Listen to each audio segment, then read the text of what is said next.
এক যুগ পরেও যদি কেউ জিজ্ঞেস করে আপনি কাউকে ভালোবাসছিলেন, আমার উত্তর হবে হ্যাঁ। তবে আমি পাইনি সেই মানুষটাকে, কিন্তু গর্ব করে বলতে পারবো তাকে আমি অসম্ভব ভালোবাসছিলাম। তাকে আমার এখনো ভালো লাগে। জীবনের শেষ নিঃশ্বাস ত্যাগ করার আগ পর্যন্ত আমি বলবো আমি এখনো তাকে ভালোবাসি। কারণ ভালোবাসাটা সৃষ্টি হয় মন থেকে, সৌন্দর্য দেখে ভালোবাসা হয় না। আমি তাকে কতটা ভালোবাসতাম সেটা আমি তাকে কোনোদিনও বোঝাতে পারিনি। মনে হচ্ছে তোমার মায়া ভরা মুখটা একটিবার যদি সামনাসামনি দেখতে পারতাম, হয়তো দেখার পরে মনে মনে খুব কষ্ট পেতাম, তাতে কিন্তু খুব বেশি একটা ক্ষতি হতো না।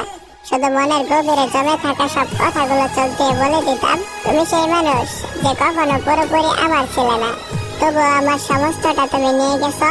রাস্তায় হেঁটে গেলে খুঁজি তোমার মতো মুখ, ভিড়ের ভিতরে চোখ খুঁজে একটুখানি চেনা হাসি, যেটা সব সময় শুধু আমার ছিল। তোমার ছায়া যদি আজ সামনে থাকতো, তবুও বুকের হাহাকারটা একটু হলেও শান্ত হতো।